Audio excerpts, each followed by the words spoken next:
Okay, welcome to the world of hardware modeling. So, as you know that modeling the hardware consists of an important aspect of knowing the details of the behavior of the hardware, the structural interconnections of the hardware. So, just by using a paper and pen approach for analyzing digital circuits is not sufficient. So, one of the important aspects of learning hardware is to learn how to model the hardware, how to model the interconnections between the different components in the hardware. So, in this course we'll focus mainly on using VERILOG, which is a popular hardware description language. In fact, in the industries, a lot of people like to use it as a hardware description language, and we'll be using VERILOG as a modeling language for modeling the hardware. So, we start with the notion of how to look at hardware from the perspective or from the point of view of modeling, and then we'll enter into the details of VERILOG and how do we model the different systems in VERILOG in the structural, behavioral, and data flow styles of modeling. So, we start by asking ourselves the question that what is an electronic design? Given the specifications of a system, we would like to develop a circuit by knowing connecting known devices such that the given specifications are being met. Now, then the next question is, what do we really mean by specifications? Specifications mean a lot of things. So, when people talk of specifications, the specifications mean something with respect to a prosaic end user. On the other hand, to an engineer, it means a lot of things. It means an unambiguous set of clear specifications such that given those specifications, an engineer can ultimately be able to build the system. So, with respect to our particular digital system design, specifications refer to the description of the circuit, either in terms of structural interconnections or in terms of behavior of the circuit. So, electronic design is the process of converting a behavioral description which pertains to answering the question what happens when to a structural description of the circuit, which means we need to answer the question what component is to be connected to what component, and so on. So, apart from structural design, we also need to do physical design, which involves choosing device sizes, placement, routing, interconnects, etc. So, the main challenge of a modern electronic design is the circuits that we want to design, which are extremely complex. So, if you talk of the circuits in the days of 50s and 60s, people used to talk of circuits which are having one transistor, 2 transistors, or 10 transistors. Today, we talk of processors which have got few million transistors sitting on the IC. So, naturally, the complexity of circuits is exponentially increasing across the years because our demands are unending. In few years, the complexity of circuits will become comparable to that of living systems. That is a very optimistic way of thinking about how the complexity of circuits is growing over time. While the technology has moved over a rapid pace, capabilities of human brain have remained the same. So, systematic methods must be developed to conquer complexity. So, what to do to suppose I give you an assignment of designing a processor at the transistor level that has got some 50 million transistors sitting on it, then perhaps all of you will leave the classroom at the first glance. So, naturally, the conventional pen paper approach does not work well with especially when it comes to designing and modeling integrated circuits. So, naturally, our goal would be to find out some other systematic approaches by which we can cut short the time needed to design the circuit. So, one way out is to take an experience, share the experiences of a software engineer, and and the way he trains himself up to develop a software. So we need to make use of notions like hierarchical design, modular architecture, text-based rather than pictorial description, and also for ultimately the reusability of existing resources, which will minimize the development time to a considerable extent. The main problem that comes with respect to hardware, which basically discriminates it from any kind of software, is the concurrency in the hardware. So given that n number of signals are there which provide input to a hardware, all these n number of signals should receive input at the same instant of time, and when there are n number of parallel paths sitting within the system, all these n number of parallel paths are supposed to compute together. However, in case of software, it basically involves a fetch, decode, execute paradigm, where you index into a certain location of the program memory, fetch one instruction, decode it and execute it, and then fetch the next instruction in sequence. Hardware behavior has timing and integral part. Traditional software is not timing sensitive. So hardware description languages need the ability to describe, simulate at behavioral, structural and mixed level, and to synthesize.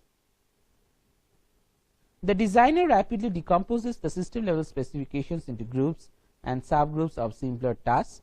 The lowest level system tasks are implemented in silicon with standard circuits that have been previously designed and tested. In the top-down design methodology, we first define the top level block and then keep on rapidly decomposing the modules into sub-blocks and sub-sub-blocks, ultimately arriving at the elementary level blocks, which are called the leaf cells. The leaf cells are those cells which are fundamental enough such that they cannot be divided. So in the top-down design philosophy, we aim at dividing the modules repeatedly until we arrive at the leaf cell level, such that we reach to modules which cannot be further subdivided. The designer in case of bottom up approach, it is just the opposite, which means the designer starts with a single transistor implementation of a small part of a circuit and keeps on adding components over and around it, ultimately reaching towards the entire circuit. So while a top down approach is more divide and conquer oriented, a bottom up approach basically aims at starting with the elementary level components and integrating components over and above it, ultimately reaching to the final thing. But in case of bottom up approach, the modules are interconnected to realize the required functionality. So in case of bottom up, since we start with the single transistor implementation of the circuit and go on adding components over and above it, so it basically leads to a more optimal implementation of the circuit. But whereas in case of the top down design approach, although the approach is quite fast, where you keep on rapidly decomposing the system into modules and submodules, the time for realizing the circuit may be less, but you end up reaching some suboptimal solution to the problem requirements. Top down approach is better suited for digital design. However, bottom up approach is better suited for analog design, and so the combination of both is the typically chosen mode. So in case of bottom up approach, as you can see from this block diagram, we start with the leaf cells, which are the elementary blocks of the circuit, and keep on integrating the multiple leaf cells together into sub blocks and multiple sub blocks together into bigger level blocks, ultimately arriving at the design of the whole system. So example is the case of a 4-bit ripple carry adder, where each of the bits in the 4-bit adder comprises of one full adder, and each full adder is composed of XOR, AND and OR gates. So you start with the design of XOR, AND and OR gates, then you put them together to realize the full adder, and then put the full adders together to realize a 4-bit ripple carry adder. So this is how you go by the bottom up design philosophy. In case of the top down design philosophy, you start with the design of a 4-bit ripple carry adder, and then split it up into 4 full adders, and then with each full adder being divided into XOR and OR gates.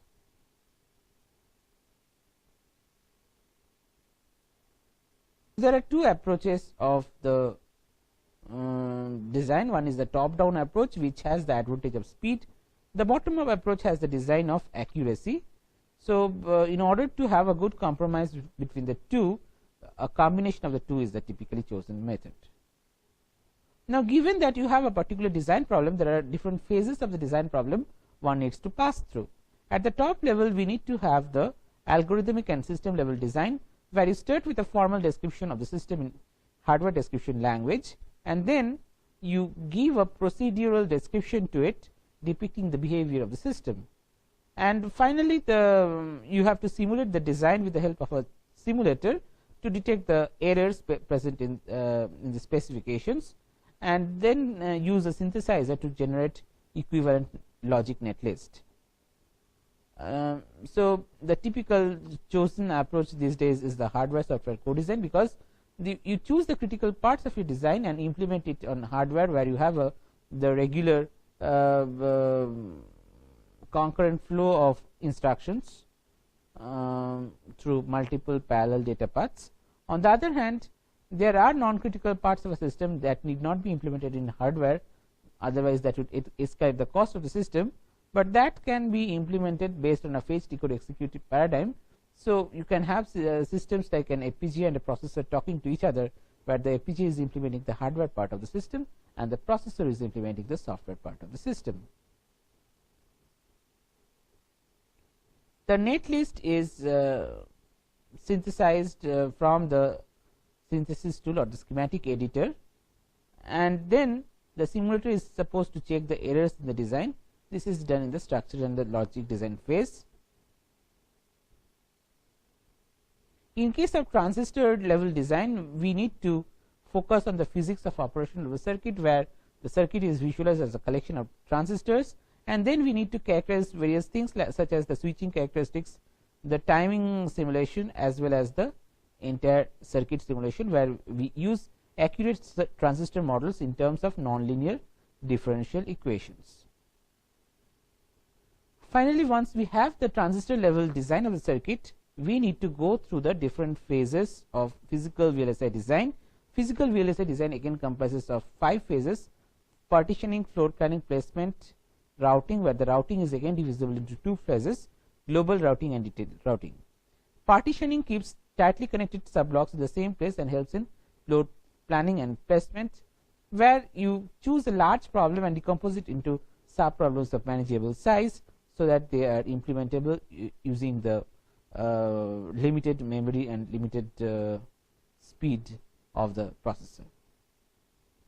At the floor planning and placement level, a definite block is assigned to each module. So, the area and the location of the different components in the design are fixed at the floor planning and the placement phase. In case of the routing phase, some wiring patterns are generated for correct interconnections and aims for minimal area.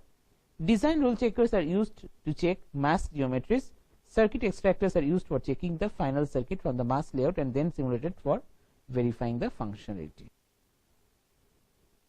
So, naturally, we understand that simulation is very much indispensable for verifying the correctness of integrated circuit design at different steps, and these simulators also help us to verify the functionality and timing of the chip before fabrication and allow easy modification of the circuit components. So, if you look into the modern VLSI circuits, it consists of thousands of transistors. The Pentium 3 processor had 65 million transistors, and the Itanium had 320 million transistors.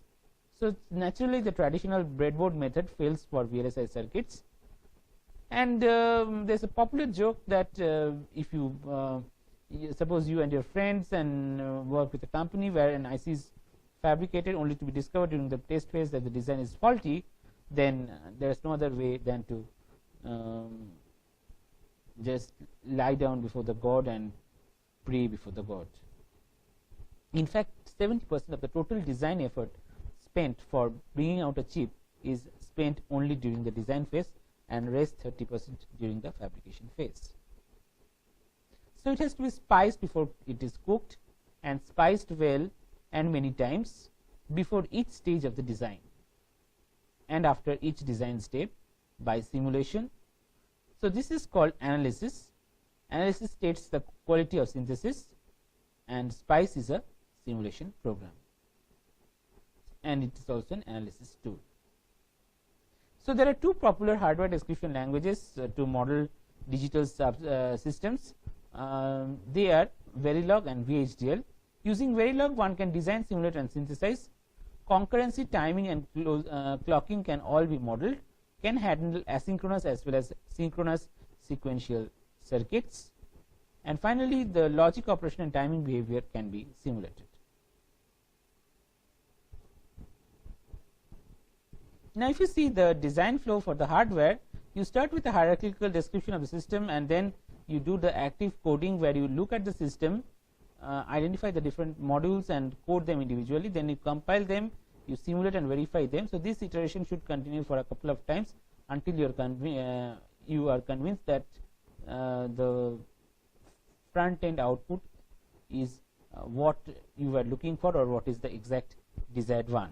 And finally, the compiled output is simulated or verified and then sent to the tool for placement and routing, and once the placement and routing are done, the timing verification has to be done once again to check whether there are any signal integrity problems or not, and this becomes very critical, and many a times lot of money is wasted because of incorrectness in choosing the right component for the right problem.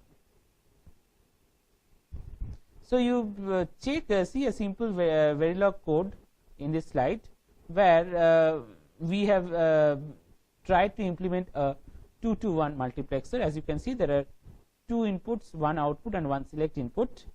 So, that is what we describe using the declaration syntax of the module, which is basically module name, and then within bracket you write the parameters you want to obtain as output. So, next you need to describe what are the input and what are the output ports, and since this is a case where you need to consider both input 1 and input 2 or select input, therefore, you find out whether the output is equal to input 1 or input 2 depending upon the select input, so that the circuit behaves as a 2-to-1 multiplexer. So, what is the basic building block in a VERILOG code? That is the module. The module is created by declaration, so that it cannot be nested. It can be used by instantiation. Interface is defined by ports. So, there may be ports, there may be blocks in a module that contain instances of other modules. All modules at the end run concurrently. So, to look at an example, you can see that in this example the function, the module adder is called in the main module, and then an instance add_0 is created with out0 output and in1 and in2 inputs.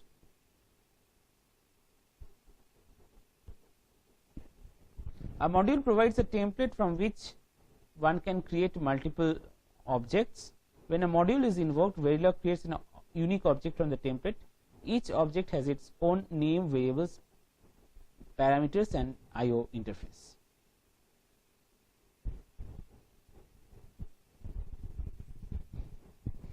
So, next code is a full adder program, where carry out and sum are the 2 outputs, and A, B and C_I are the inputs.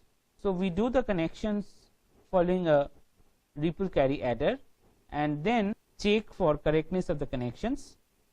So, now VERILOG is a case sensitive language, which means that if you change the case of writing the program, it will give errors.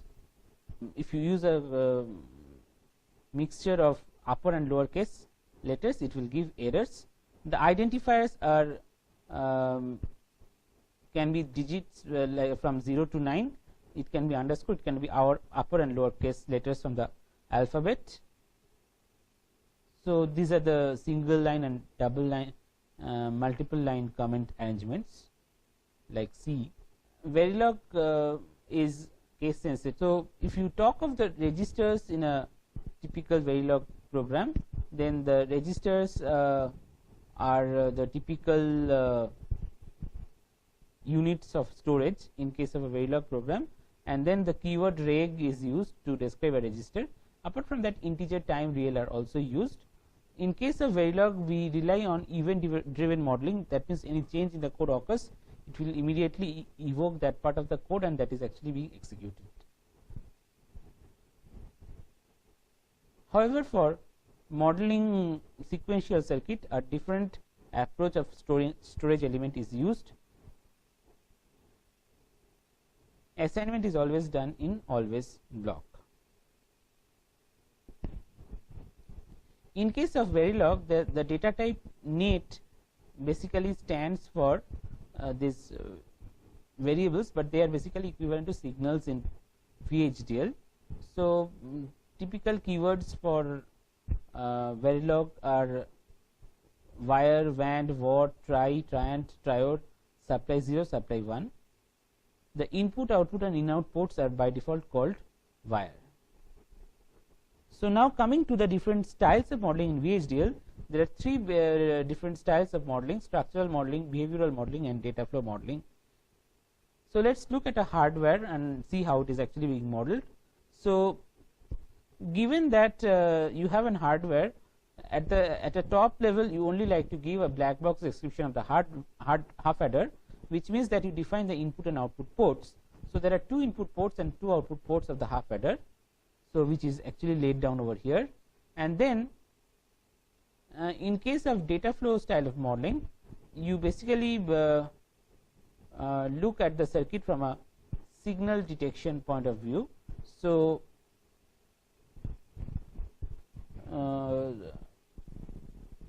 so you check the 2 inputs, and if the 2 inputs are similar, then the sum output should be 0.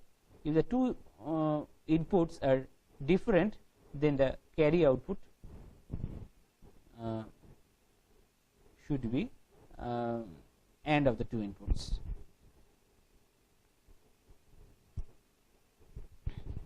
Now coming to the behavioral style of modeling, we basically model the entire system in the form of a flowchart, where we start with some start at a point and then input the 2 data A and B, and then see if one input is equal to 0. If one input equal to 0, we check whether the other input is equal to 0 or not. If the other input is also equal to 0, then we have the 4 combinations.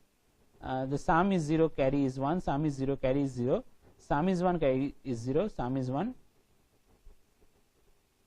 sum is 0, carry is 1, and then finally you output S and C together. So this is the behavioral model of the half adder circuit.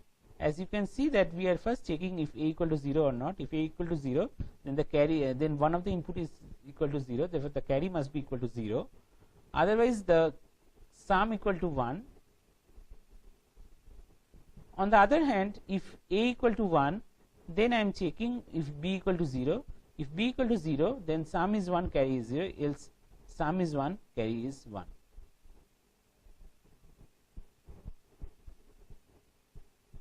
In case of structural style of modeling, I basically look at the half adder as an interconnection of a 1 2 input XOR gate and 1 2 input AND gate. So as you can see that structural model is very easy to implement. You need to find out what are the kinds of gates being used and how are they connected. So in coming to the 4th type of modeling, which is also called the mixed style of modeling. So given that given that you have the different styles of model at different contexts, you would prefer to use one model or the other.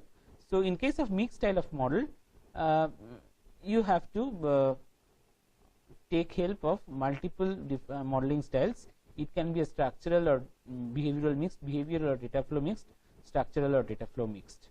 So,